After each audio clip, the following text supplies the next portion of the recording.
What's going on, fans of the Los Angeles Lakers and fans of the NBA all around the world? Welcome to the Lakers Central podcast, where I discuss the most famous basketball franchise on the planet with the biggest, brightest, and up and coming voices in sports and culture. Before we get into today's show, make sure you tell at least one other Laker fan about the Lakers Central podcast. We are building a community, one listener at a time. Make sure you're following me on Twitter at LakersCentral365. Today, I'm joined by Matt from Lakers UK and Kenny, aka LakeShowScoop. What's up, guys? How are you? Yeah, all good, thank you. How are you holding up? Be, right? Yeah, how are you holding up right now in your respective areas with the coronavirus? Man, I've been locked up in my apartment for the past 2 weeks. The only time that I'm going out is to make a run at the groceries, and fortunately enough, I was able to stock up with toilet paper before all this happened. I was able to pick up some 6-packs on Amazon. Their tissue brand is actually really good. It's an Amazon pick for a reason, so I'm pretty stocked up in that respect. But other than that, man, I've just been cooped up in my apartment just like everybody else. How about you, Matt? It's the same here. We're about 2 weeks into quarantine. I didn't think I'd hear toilet paper being described so in depth, but I mean, we're stocked up as well. We've got maybe 20 rolls, so we're good. But most importantly, we're all stocked up with food. I just go out for runs every few days, which we're allowed to do, and then shopping, and that's it. But it's a good time to push the content, a bit more time to do it. So trying to take advantage. Definitely. Now, you two have been on the podcast a number of times in the past, and this is the first time we've live streamed together. But when I thought about this idea of looking at how the Lakers can remain contenders long term, I thought who better than to have that conversation with you two, because I know you both provide Lakers content out there on social media and on a number of different platforms. So the Lakers right now, as the season is suspended, they're 49-14. And that's the most wins that this team has had since 2010, 2011. And then the Lakers had a terrible 6-year drought. Matt, I'm going to start with you. Looking beyond this season, what do you think is one of the primary things the Lakers should do to make sure they don't fall back into another 4, 5, 6-year drought? I think the main thing is securing superstars, really. So, I mean, I think it all falls on Anthony Davis. Obviously, he rejected the contract extension, which was expected, but with the way it works with his contract, it looks like he'll probably sign a 2-year deal if he is to return with the Lakers. I think all indications show that he is, and then he can get more money that way, I believe. I don't know the ins and outs, but that's what I've read. So I think the main thing is just securing him. I mean, nothing's certain, as you know. It can be quite unpredictable, but as long as we secure him, we're looking forward, especially with him in his prime. Obviously, LeBron won't last forever. I mean, he's showing all indications that he will, but I mean, eventually Father Time will catch up with him. And I would say it all leans on Anthony Davis, really. And then once you secure him, you can move forward and then look to pair him up with someone else. Not naming names, but obviously there's all eyes on the Eastern Conference with that one, trying to prize away one of their assets. But I would like to add that I think one thing that we've had this season that we haven't had in a long time is a capable supporting cast, which I think is really, really important. So it's important to have the superstars, but the likes of Avery Bradley, even the likes of Caruso, Caldwell Pope, Danny Green, and players like that, I think they are, sorry for missing some out, but I think they're deemed more of a premier supporting cast, and I think that's really important. I think moving forward, if we can try and secure talent like that as well, next season we look covered, but moving forward beyond then, I think is the important thing. But yeah, Anthony Davis and then supporting cast, and we can go from there. We'll be looking good. What do you think, Kenny? Man, two things we got to do. We got to call up Horton Tucker, number one. We got to get Andre Ingram. We got to get Andre Ingram signed to a contract when he recovers from his injury. If we do that, we're gold. No, I'm just kidding. I agree with Matt. The number one thing that we need to do this summer is really to secure Anthony Davis. That's the first thing we got to do. We got to get Anthony Davis back. on a long-term deal. He might do a 1-1, but we'll see. We'll see what he decides. But that's going to be very important. And we got a lot of guys on 1 and 2 year contracts. So I think that's going to be also important to really build that core around Anthony Davis once we secure him. And I think that's going to be our top priority. And later on, I know I guess I'm not supposed to name names, but it seems like we're laying the groundwork for someone from the Eastern Conference, hopefully that may not have a brother on the Lakers, but yeah, I think number one priority is getting Anthony Davis. Yeah, I mean, I agree. Long term, the big thing is securing Anthony Davis. That is first and foremost. And I think beyond that, the Lakers need to worry about this year, next year, and try to win championships. Knock that out. But Anthony Davis has the ability to opt out of his contract at the end of this season. At first, I thought that was a foregone conclusion that he would opt out, but the NBA lost somewhere between 200 and 400 million with the stuff that happened in China earlier in the year. And now with the coronavirus, I would imagine they stand to lose another couple $100 million, which directly impacts the salary cap. So it might actually be in Anthony's best interest to opt into his contract. I don't know what the numbers will look like. We'll get them, I'm sure, sooner than later. But it might be in his benefit to opt into his contract. And then beyond that, the Lakers need to remember that, while LeBron looks like Superman, he won't be Superman forever. And so they certainly need to start planning for the future. And Anthony Davis, number one, secure Anthony Davis, right? But what we saw with New Orleans is having Anthony Davis isn't enough because you end up wasting his talent when you don't have other superstars around him. And when you see him with LeBron, all of a sudden you see how good Anthony Davis really can be with another guy on his squad. So, look, you guys don't want to say it, but I'm going to say it. Giannis Antetokounmpo, the Lakers, I would imagine that's where they will ultimately look in the year 2021 when Giannis can opt out. And I looked at the free agent list. I mean, there's some other names. Obviously, Kawhi and Paul George can opt out, but I'm sure none of us expect them to become Lakers. But beyond that, the names that are out there, Chris Paul, DeMar DeRozan, Blake Griffin, there is nobody, there's no top 5 players that will be available to pair with Anthony Davis. So, it's going to behoove the Lakers to either get Giannis or do a really good job with signing role players, high level role players to support Anthony Davis as LeBron starts to decline. Yeah, I agree. I think it all starts with this year too, with the Lakers already establishing a winning culture again. I think that's really going to attract a lot of free agents in the future.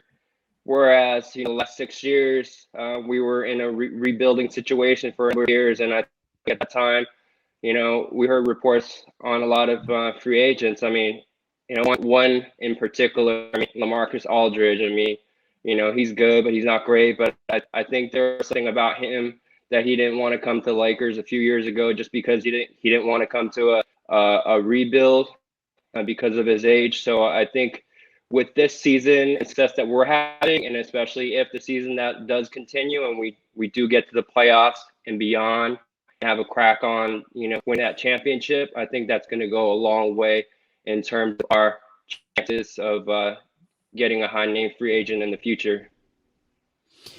Now, when Phil Jackson, that is, when he retired in 2011, the Lakers went through 6 different head coaches. It seemed like every other year we were firing a head coach. And now we have Frank Vogel, and he seems like the right guy. How important is it to you, Matt, and you, Kenny, that the Lakers keep Frank Vogel around? Because clearly he's doing a good job this season. He knows how to work with stars. But how important is it for them to keep that bench, cohesive and having the same coach long term? No, I think so. I think the main thing there is continuity. So I think it's one thing that we haven't had, I think, with players, with head coaches. The frustrating thing we'll go back to Luke Walton, it was actually a lot of the basics that he was getting wrong. It wasn't like a big puzzle that was really complicated. He didn't have the talent that Vogel has this year, but a lot of his mistakes were just basic. And we just needed a head coach to come in and just the likes of LeBron James and Anthony Davis to just stabilize it, to just do what needs to be done, fundamentals first.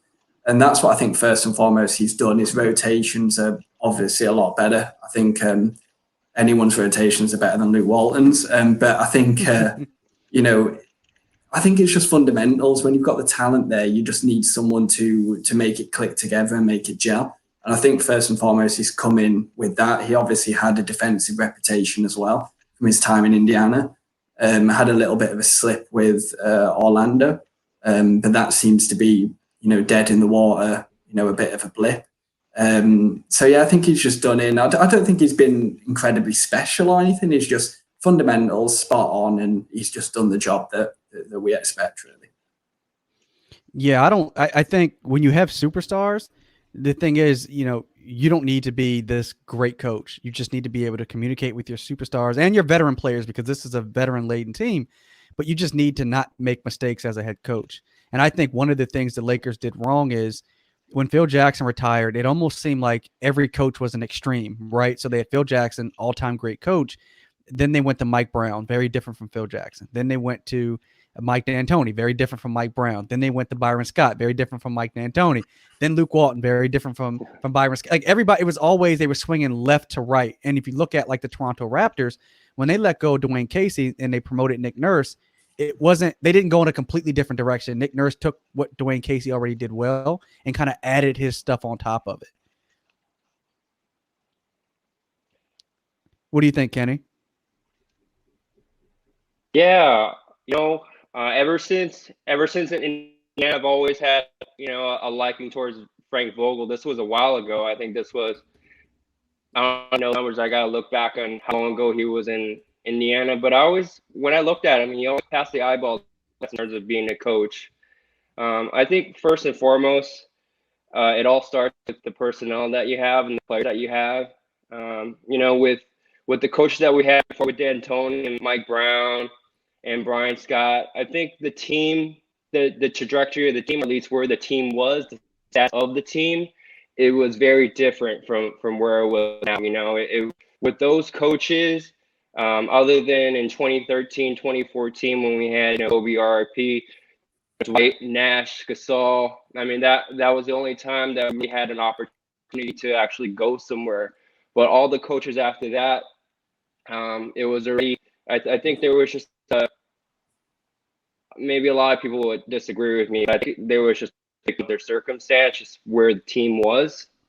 I think Luke Walton was a really good coach. The only thing is that, unfortunately, I think with Luke Walton, he excels when he has established roster. I mean, when you look at Golden State, when he filled in for Kerr, obviously we saw Golden State. I mean, Curry, Clay, Draymond, etc.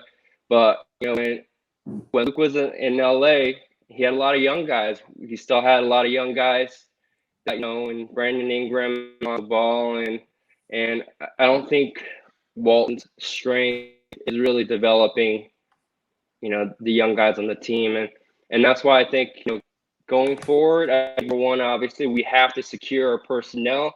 That's the first thing. I mean, Frank Vogel could be our coach, but if we don't have LeBron and we just have Anthony Davis, I mean, obviously Vogel wouldn't be as successful. But I think Vogel is the best man for the job right now, and not just the things that he does on the floor. Obviously, if you guys ever watch a pregame or postgame conference, and just how he's been handling this whole situation with the tragedy of Kobe, he's been a stand guy in front of the cameras, and I think that's all. That's something that doesn't get mentioned that often. So, I think Vogel's the right guy. Yeah, I like Frank a lot, and keeping with that theme of coach, I think just one of the biggest issues the Lakers faced the last 6 years prior to the season was, they had a lack of leadership. It just seemed like, Jeannie was the governor of the franchise. She was the controlling owner within the siblings, within that trust. But Jim was vice president of basketball operations, and Jeannie has said in a number of interviews that her and Jim didn't even talk sometimes during that stretch, that he was making decisions and she didn't know about them, or she would find out when we found out on TV. And then, when she fired Jim, which I think made a lot of folks happy, she hired Magic. And Magic, for all his success on the court, for all his success in business, Magic clearly wasn't qualified to run the Lakers, nor do I think he actually had the interest in running the Lakers. And so it just seemed like neither one, Jim or Magic, were qualified to build a team. And now we've got Rob Pelinka. And by all accounts, Jeannie, Rob, Frank, and LeBron are all, and Anthony Davis, they're all on the same page. You don't hear any issues with the coaching staff. Remember when they were bringing in Jason Kidd and folks said Jason Kidd was going to backstab Frank? There's been none of that. People were worried about Kurt Rambis coming in as an advisor. There's been no issues with Kurt. They were worried about Linda Rambis. There were no issues. Everything seems to be running cohesively. It seems like Rob is making all the final decisions, taking it to Jeannie. But how important is having that leadership between the front office, ownership, and the coaching staff, and your star players? Yeah, I think so. I think there's been a lot of drama with the Lakers over the past few years. Obviously, a lot of it that you mentioned there with the likes of when Magic was in, and even before, with like the sibling rivalry and the ownership of the franchise. But I think now, I mean, I think the main thing is I feel like the whole culture of the franchise has changed, not just on the court, but off the court. And I think one thing which is important is that we don't seem to be getting all these leaks like we have done in previous years. I mean, I'm sure like arguments happen, and there are like like in every workplace where there's a bit of friction. I think it's bound to happen, but the main thing is every single little thing isn't going out to public knowledge anymore, which I think is important. I mean, there was even such a thing as being employees who were unhappy like around the place. I mean, I've been to the practice facility a few times, and there's been employees around and everything, and it looks perfectly fine. It looks a nice place. I don't think there seems to be any of that. That's just from the outside looking in. And I think Rob Pelinka, deserves to, he's definitely up for like executive of the year without a doubt. I think he deserves all the plaudits that he gets, and he's starting to get it now. But I think that's the main thing, is the drama off the court. There seems to be a lot more communication, cohesiveness, like you were saying, Alex. And I think the Lakers have been in the dirt and have been the laughing stock of the NBA for quite a few years prior to, the last two. And I think it was just our time, to be honest. I think a lot of it just, the NBA, luck comes round. You're only bad for so long. You're only good for so long. And I think it's our turn just to be good again. And yeah, I think it's the main thing. The culture's changed. I think so. I feel like the Lakers, they go on a championship run every decade, from the 70s with Jerry West, the 80s with Magic and Kareem, and then they played in the finals in the 90s, lost to the Bulls, obviously, but then they were back at it at the start of the new decade with Shaq and Kobe. And when the Lakers were really bad and we were in the lottery year after year, I mean, they drafted really good players. They drafted Julius Randle, D'Angelo Russell, Brandon Ingram, Lonzo Ball, Kyle Kuzma, Larry Nance, Jordan Clarkson, and so many others. And I think we all can agree that the Lakers scouting department is really, really good. They're good at finding gems in the late rounds or into the first round in the draft. But I feel like the Lakers were never fully committed to developing those players, that the Lakers were always looking at getting a star. And that's okay, because that's been the Lakers' way. I mean, they've almost always drafted a star and traded for a star. They traded for Kareem. They drafted Magic. They signed Shaq. They drafted Kobe. They drafted Kobe. They traded for Paul Gasol. Right? They signed LeBron. They traded for Anthony Davis. I mean, for the better part of 4 decades, that's exactly what they did. Hell, they drafted Jerry West and traded for Wilt Chamberlain. I mean, that's what the Lakers do. And so, are you guys surprised that they eventually pretty much shipped everybody out except for Kyle Kuzma? Just like what you say, I think, they tried the formula of drafting. I got this on my list. It's only been a few years, but, I'm going to be 35, and I've done a lot of things in my past that probably explains why my memory isn't so great. But, we had Riddle, we had him in Ball. I mean, we had a lot of, caliber players. And, unfortunately, when we drafted Randall, I think it was his first game. He broke his leg, and he was out the whole year, and that was pretty tough. That was definitely definitely a talk stomach. My idioms are kind of off sometimes, but it was a punch in the gut because we just drafted Julius Randle, and we were all so hopeful that he was going to be the next. I forgot what his comparisons were or whatever, and then on the first game he breaks his leg. I'm happy he's right now, but after that they drafted Russell, and he was supposed to be the next Steph Curry, and then that didn't pan out as well. Everyone had the he had the notion of maybe he wasn't mature enough, or got talent, but we don't see him giving 100% every game. And then we had Ingram next year, and it just seems like every single year we were just like, all right, we're out of the playoffs. We got to tank so we can get a good draft pick for next year. And I think after a while, the Lakers just decided. I think it all came down to being able to sign LeBron James. And I think once you sign LeBron James, you kind of have a ton. He's year 17. He's been elite. You don't see stoppage, decline in his game. But Father Time has been undefeated, and we know now that we're gonna have maybe 3 or 4 elite years of LeBron. I want to go on the high side. I want to go on the high side just because I know Laker Nation's watching. I think LeBron's got 2 years elite, and he's still gonna be a very good player after that. But I think that really kind of set a timeline for the front office that we got to win now. We got to win now. We got to do what we can to get Anthony Davis on the team. We got to get LeBron. I mean, last year before we got AD, we were doing pretty well. We were doing pretty well. I was doing some research. In January, we were 6 games out of first place.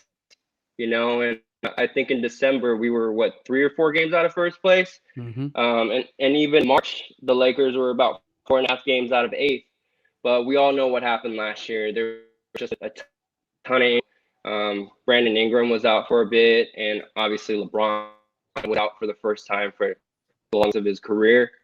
So even last year, even if we're all healthy, I don't think we were gonna, win a championship. So with that said, they know signing LeBron that we're kind of on a time clock, and we can't waste a year of LeBron's career. So I think was a big emphasis on them trading for AD, even though they had to give up some good pieces that they drafted. I think if I may add in there as well, I think that my personal opinion, I just don't think you win in the NBA with kids, and I think it's okay developing maybe 1, 2, 3 players at a time that are not all in your starting lineup. They're kind of deflected throughout the entire roster, but when your entire starting lineup and entire bench is practically kids, apart from 3 veteran players, I think it's just an impossible formula, to be honest with you. And as well, with it being LA, I think just made it even worse. The expectation, the bright lights, that I think what a lot of people forget is that these are 18, 19, 20-year-old kids that have been thrown into a big city with large contracts, huge amounts of money, and they're bound to make mistakes and they're bound to get distracted off the court. And I think when your entire roster, I'm just looking at who the players that were drafted, is a lot of them were good. You look at the likes of Julius Randle, D'Angelo Russell, Ingram, Ball. You could probably throw into that category. All top talents, but you look at the likes of Nance, Zubac, Wagner, Svi. They've just ended up being solid role players, and I think they will probably just be solid role players. But we were expecting them to be stars, and we were pushing for them to be stars because obviously our expectations are so high. Not to mention the likes of Ryan Kelly and Anthony Brown that we all were kind of all in at one point, and then they're not even in the league anymore. Mm-hmm. So again, I think it's that balance of veteran leadership and kids and superstars. It needs to be across the roster, and I think we're all too far in with just kids. And I think at the time we were one of the youngest teams in the NBA. I don't know what it's like post-trade deadline, but this season we're the second oldest, so aside from the Houston Rockets. And I think that tells, I just don't think you're winning the NBA with kids. No, I mean, you can, like, you have one young player, maybe two, and the rest of your teams are a team of veterans. I think too many people look at what Golden State did, home growing, Draymond, Clay, and Steph, and then having such great success, and then being able to convince KD to come there and having continued success. When the reality of it is, you often don't home grow your players to that level of success that Golden State did. I think sometimes people even look at what San Antonio did with Tim Duncan and Manu and Tony Parker, but those two situations are outliers. By and large, you need a veteran team to win championships. And I think with the Lakers, I'm not surprised that they basically got rid of everybody except for one, and that one being Kyle Kuzma. Also, he was one of the older players that they had drafted anyway.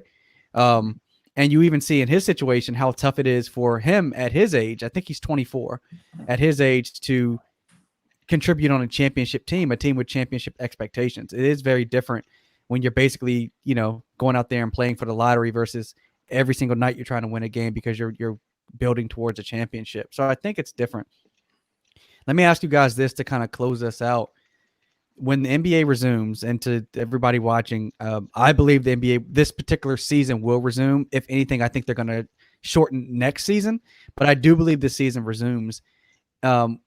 Whenever it comes back, are the Lakers presently constituted? Are they in place to win a championship when the season starts back up? Yeah, it's important for us to say when the season starts back up and not if the season starts back up. I really wanted to come back, and I feel confident with this current team, with the roster currently constructed, especially if you look at the two important games right before the hiatus. I mean, we went up against the team with the best record and also the other team in the Western Conference that's going to be our big competition. And with the team currently constructed, LeBron James dominated, and we got very convincing wins and really showed the caliber of this team when everyone's healthy and everyone's on the same page. So when the season comes back with the roster, as long as everyone stays healthy and they really play the right way, really they have a great shot in winning the championship this year. Obviously, in the West, the Clippers are who's in the way to get to the finals.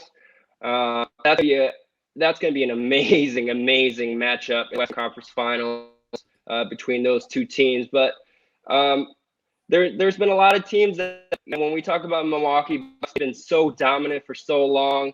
But there's a lot of scouting with them now, and a lot of teams are they have a game plan about how to stop Bucks. When you talk about stopping the Bucks, you really start with Giannis first and with the other players. So yeah, I think they have a really good chance in a championship this year if they remain healthy. What do you think, Matt? Yeah, I agree. I think the championship window, I think it's the next 2 years if we stay currently constructed. I think Kenny brought up an excellent point, and it's pivotal to everything, and it's health. The Lakers haven't had that in quite a while, really. I mean, even when we had the kids, they were practically falling all the time to injury. So I think health's the main thing. And then also as well, I mean, we haven't been in the postseason for so long, but the players that we have been in the postseason in them years that we haven't been in. So I don't think there's going to be much rust there. We're top of the West by quite a landslide for a reason, and we beat the likes of the Bucks, the Clippers, and obviously the 76ers before. Obviously they were injury ravaged, but then we went and beat the Celtics and Nuggets in the prior 10 games, to that. And we've been on excellent ones this season. So I think once we get into the postseason, I think we'll be tuned in. I think, like Kenny said, and everyone expects, I think the Clippers are the biggest threat. I don't think the games that we played against them in the regular season have been fully accurate. Obviously, the first one being the first game of the season, I just don't think it was ever going to be a win. The second one, I think we were still kind of coming to grips with the team, and they were kind of going through growing pains, and they hadn't really lost properly. And then I think the last game was probably the best indication, not just because we won, but both teams are so deep into the regular season. I think we really are there to compete with them. So yeah, I think if we can get through there, I think the Bucks might get exposed in the playoffs. To be honest with you, it really wouldn't surprise me if someone like Giannis falls or is anything less than 80-90%. I think they'll struggle. Wouldn't surprise me if you see a bit of an upset in the conference finals there in the East, but I think even if we get to the finals, I think we're capable of beating the Bucks like we showed recently. So yeah, I think this season certainly, next season certainly, given AD's situation, I think that's our championship window. Yeah, the Lakers have been atop the Western Conference pretty much all season long, and there were some experts that said that they would only be a 50-win, a 45-win team, would struggle to get the 5th seed, and here we are, 1 seed. We were about a game and a half, 2 games behind the Bucks before the season stopped, and the Lakers just completely demolished the Bucks and Clippers back to back. LeBron outplayed Kawhi and Giannis in those games, and so this Lakers team is for real. If anybody thinks that they're not legit, they are absolutely legit. And hopefully all the players in the NBA remain healthy throughout this time, and their families and so on and so forth. And everybody watching the live stream, I hope that they're healthy as well. But from a basketball standpoint, this could be a time for them to kind of recharge a little bit. I do think when the season starts back up, they'll be a bit out of sync because it's tough to miss this many weeks of basketball. They can stay in shape, but game shape is another thing. And then also, being able to pick back up where they left off, it's a bit different. So my overall opinion, I think the Lakers are champions this year once the season ends. I really believe that. And I'm not just saying it because I'm a Laker fan. I think that they're on a mission this year, and I fully expect them to win a championship. So guys, I want to thank you both for taking the time out of your day to join me on Laker Central. Kenny, tell everybody how they can find you, man. Yeah, you can find me at LakeShowScoop on Twitter and Instagram. Again, LakeShowScoop. Hit that follow button. You won't regret it. I'll be putting out a lot of material pretty much every single day. So hit that follow button. How about you, Matt? How can everybody find you? Yeah, so predominantly on Twitter under LA Lakers UK. Pushing YouTube a lot recently. Lakers UK on YouTube. Anyone subscribing would be greatly appreciated. Trying to push the content. Me and Kenny been back and forth. He's the man behind my Instagram strategy as well. So you can find me on Instagram at LA Lakers UK as well. And then we have a website which is LakersUK.com. So we're firing on all fronts. And everybody, make sure you follow Kenny and Matt. They're great Laker content providers. Follow me on Twitter at LakerCentral365. You can also find me on YouTube, on Instagram, on Reddit, on Facebook. Laker Central is pretty much all over the place. If you're interested in Stitcher, listening to the podcast on Stitcher, you can actually get 37 days free for Stitcher Premium if you use promo code Laker Central.